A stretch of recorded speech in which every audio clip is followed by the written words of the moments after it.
Istoria mănăstirii de la Strâmba se sprijină în mare parte pe lemnul de gorun al bisericii, ce datează din secolul al XVII-lea, care dă mărturie despre viețuirea monahală clădită pe moșia văduvei Gârbove. Astfel apar inscripții ale celor care s-au ostenit cu înfrumusețarea Sfântului Locaș, cea mai veche datând din 11 aprilie 1742 a ieromonahului Domitian. 50 de ani mai târziu, o altă scrijelitură va rămâne peste timp, spunând că această sfântă mănăstire s-a zugrăvit în zilele mării sale vlădicului Ioan Bob, fiind egumenul la mănăstirea Onisim împreună cu popa Atanasie. În anul 1972, în luna lui August, în 2 zile. Avem, pe la 1740, pictura din interior, semnată așadar de ieromonahul Domitian, care a pictat ușile împărătești și care se văd și astăzi. Biserica de lemn, monumentul istoric care a fost restaurat după ce am fost numit stareț în 1996, a trebuit restaurat, acolo am făcut primele slujbe și de acolo, iată, icoana făcătoare de minune a Maicii Domnului, pictată de Părinte Luca din una din cele 3 icoane făcătoare de minuni, pictate de Părinte Luca din Niclod, așa cum este cunoscut, și Dulcele Sărut este cea de aici, care este, putem spune, marele odor, unul din marele odoare pe care Maica Domnului le-a lăsat și ne lasă spre ajutor, în care ne-a protejat, ne ocrotește și ne apără, ne păzește și ne ajută, pentru că, așa cum spuneam, Maica Domnului este stareța mănăstirii noastre și are grijă de mănăstirea ei, dar și de noi, cei care viețuim aici, viețuitorii, cât și pelerinii care vin cu dragoste, cu evlavie și cu multă credință la Măicuța Sfântă. Mănăstirea Strâmba a funcționat și ca loc de învățătură, când, prin decretul regelui Iosif al II-lea din 1782, se cerea desființarea ordinelor călugărești contemplative din Imperiul Austriac.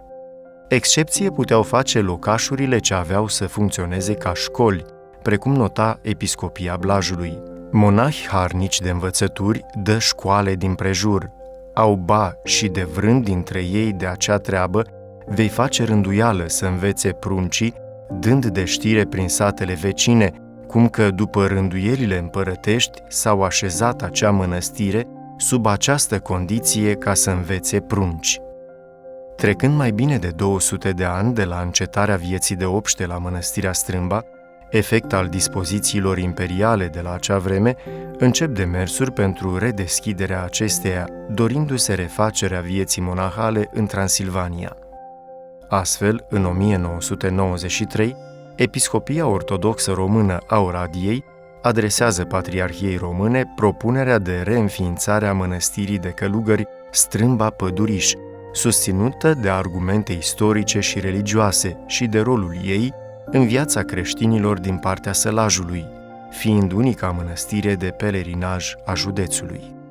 După 1993, vrednicul de pomenire fostul episcop al Eparhiei Oradei, Bihorului și Sălajului Preasfințitul Ioan Mihălțan a dorit foarte mult să redeschidă această mănăstire. Nu numai că mănăstirea era într-o zonă deosebită, într-un colț de rai, așa cum îl vedem și astăzi, și care a răsărit ca și pasărea Phoenix din propria cenușă, a reînflorit, a reînviat, iată, din vremuri, pentru generațiile noi. Am început primii pași, așa cum spunea și Creangă, merge cu păcel, mai mult prin rugăciune, prin, am putea spune, cum spunea și unul din mari trăitori, Sfântul Evagrie Ponticul, ce este rugăciunea practic? Vorbirea minții cu Dumnezeu. Asta am început, pentru că aici eram la începuturi. Începuturile întotdeauna înseamnă mai cu nimic decât cu Dumnezeu și cu Maica Domnului. Un vagon de tablă ne-a fost chilia pentru prima dată și de acolo rugăciunile noastre, atât cât au putut după putința noastră, cel că viețuiam la început 2-3, iată că am ajuns după câțiva ani, prin voia Tatălui Ceresc și cu ajutorul Maicii Domnului, să plinim nu doar rugăciunea, ci să o împletim și cu ascultarea, cu munca. Iar odată începută munca și binecuvântarea lui Dumnezeu s-a arătat în nenumărate rânduri, întărind în credință viețuitorii mănăstirii.